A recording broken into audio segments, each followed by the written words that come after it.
शहर के एक छोटे से मोहल्ले में एक साधारण सी जिंदगी जीने वाली लेकिन अपने अद्वितीय व्यक्तित्व के कारण सबकी पसंदीदा महिला थी जिसका नाम रश्मि था। रश्मि की जिंदगी में सब कुछ ठीक ठाक चल रहा था जब तक कि एक दिन एक खौफनाक घटना ने पूरे मोहल्ले को हिलाकर रख दिया। रश्मि का अचानक गायब हो जाना एक रहस्य बन गया और उसके पीछे कारणों का पता लगाने का जिम्मा इंस्पेक्टर राकेश को सौंपा गया। रश्मि एक शिक्षिका थी और बच्चों को पढ़ाने का शौक रखती थी। उसकी दिनचर्या बहुत नियमित थी। वो सुबह सुबह स्कूल जाती, बच्चों को पढ़ाती, शाम को घर लौटती और अपनी माँ की देखभाल करती। उसके पिता का देहांत कुछ साल पहले हो चुका था और उसकी माँ काफ़ी बीमार रहती थी। रश्मि की सबसे करीबी दोस्त नीना थी जो उसी स्कूल में शिक्षिका थी। दोनों की दोस्ती बचपन से थी और वे एक दूसरे के सुख दुख की साथी थीं। एक दिन रश्मि स्कूल नहीं पहुंची तो सभी चिंतित हो उठे। नीना ने कई बार रश्मि के घर पर फोन किया लेकिन कोई जवाब नहीं मिला। शाम को जब रश्मि घर नहीं लौटी तो उसकी माँ भी बहुत परेशान हुई। नीना ने पुलिस में रिपोर्ट दर्ज कराई और इंस्पेक्टर राकेश को इस मामले की जांच सौंपी गई। इंस्पेक्टर राकेश ने जांच शुरू की। सबसे पहले उन्होंने रश्मि के घर का मुआयना किया। घर में कोई भी ऐसी चीज नहीं मिली जिससे ये संकेत मिलता कि रश्मि कहीं जा सकती थी। उसका पर्स, मोबाइल और सभी जरूरी सामान घर पर ही था। उसके गायब होने के पीछे कोई जबरदस्ती का सबूत भी नहीं मिला। इंस्पेक्टर राकेश ने रश्मि की मां से पूछताछ की लेकिन वो कुछ भी बता नहीं पाई। उसने बताया कि रश्मि हमेशा समय पर घर लौटती थी और उसने कभी ऐसा नहीं किया था कि बिना बताए कहीं चली जाए। नीना से भी पूछताछ की गई लेकिन उसने भी कुछ खास नहीं बताया। उसने बताया कि रश्मि बहुत ही सीधी सादी लड़की थी और उसकी किसी से भी दुश्मनी नहीं थी। जांच के दौरान इंस्पेक्टर राकेश ने रश्मि के स्कूल के बच्चों से भी बात की। बच्चों ने बताया कि रश्मि मैडम बहुत ही प्यारी और अच्छी शिक्षिका थी। किसी बच्चे ने यह भी नहीं बताया कि रश्मि मैडम ने कभी किसी के साथ कठोरता से पेश आई हो। इंस्पेक्टर राकेश ने रश्मि के सभी दोस्तों और रिश्तेदारों से भी पूछताछ की लेकिन किसी ने भी कोई संदिग्ध बात नहीं बताई। अब मामला और भी पेचीदा हो गया था। कोई सुराग नहीं मिल रहा था कि रश्मि कहां गायब हो गई। जांच के दौरान इंस्पेक्टर राकेश को पता चला कि रश्मि का एक पुराना दोस्त विजय, जो कुछ समय पहले शहर छोड़ चुका था, हाल ही में वापस आया था। विजय के बारे में जानकारी इकट्ठा करने पर पता चला कि वो और रश्मि एक समय बहुत अच्छे दोस्त थे लेकिन फिर किसी कारण से दोनों में दूरियां बढ़ गई थी।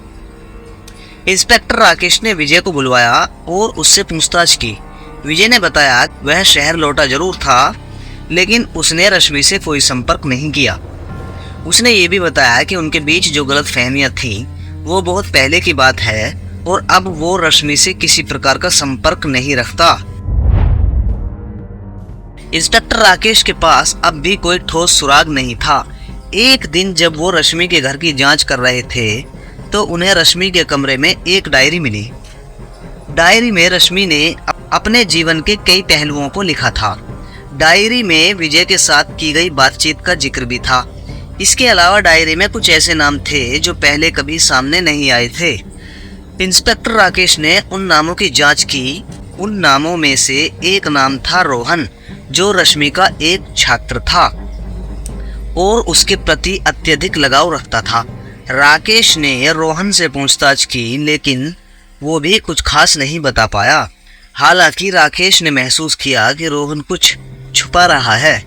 एक दिन रोहन अचानक पुलिस स्टेशन पहुंचा। रोहन ने बताया कि उसे रश्मि मैडम के बारे में एक महत्वपूर्ण जानकारी है।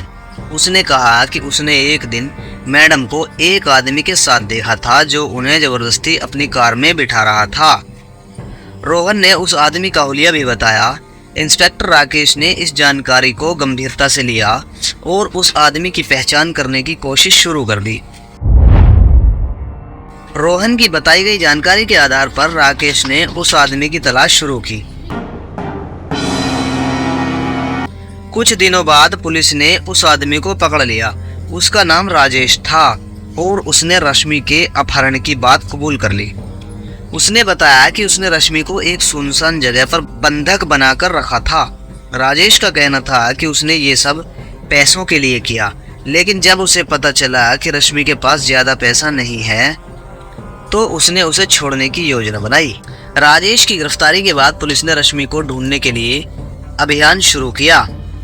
कई दिनों की मेहनत के बाद पुलिस ने आखिरकार उस जगह को ढूंढ निकाला जहां रश्मि को बंधक बनाकर रखा गया था। रश्मि को सुरक्षित वापस लाया गया और उसके परिवार को सौंप दिया गया। रश्मि के वापस आने पर पूरे मोहल्ले में खुशी की लहर दौड़ गई।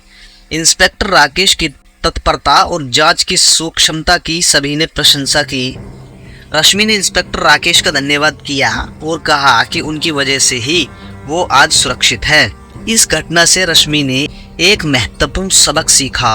उसने समझा कि कभी कभी लोग बाहर से अच्छे दिखते हैं, लेकिन उनके अंदर के इरादे कुछ और ही होते हैं। उसने ये भी सीखा कि किसी पर भी बिना सोचे समझे विश्वास नहीं करना चाहिए। इस कहानी से हमें ये शिक्षा मिलती है कि कभी कभी जीवन में ऐसे मोड़ आते हैं जब हमें अपने विवेक और धैर्य की परीक्षा देनी पड़ती है। हमें हमेशा सतर्क रहना चाहिए और किसी भी संदिग्ध स्थिति में उचित कदम उठाने चाहिए। इस घटना के बाद रश्मि ने अपनी जिंदगी में और भी सतर्कता बरतनी शुरू की और इंस्पेक्टर राकेश की सलाह को हमेशा ध्यान में रखा। इस प्रकार एक अनसुलझा रहस्य सुलझ गया और रश्मि के साथ साथ पूरे मोहल्ले ने राहत की सांस ली। इस घटना ने सभी को ये समझाया कि हमें हमेशा सतर्क रहना चाहिए और किसी भी असामान्य घटना को नज़रअंदाज नहीं करना चाहिए।